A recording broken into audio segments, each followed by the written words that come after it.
সামির আমারে চিনতে পারতেছে না।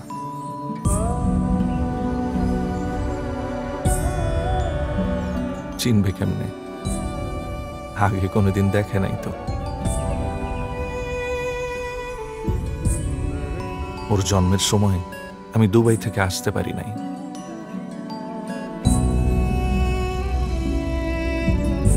ওরে এক নজর সামনে থেকে দেখার জন্য পরানটা ধরফর করতেছিল।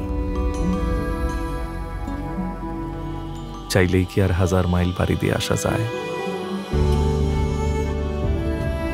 আমি আসতে পারি নাই, কিন্তু ট্যাপ ট্যাপ সেন্ডে আমার টাকা ঠিকই চলে আসছে। কে বলছে শুধু মানুষই পরিবার হয়? ট্যাপ ট্যাপ সেন্ডও এখন আমার পরিবারের অংশ। প্রিয়জনের প্রয়োজনে বিশ্বস্ত বন্ধু।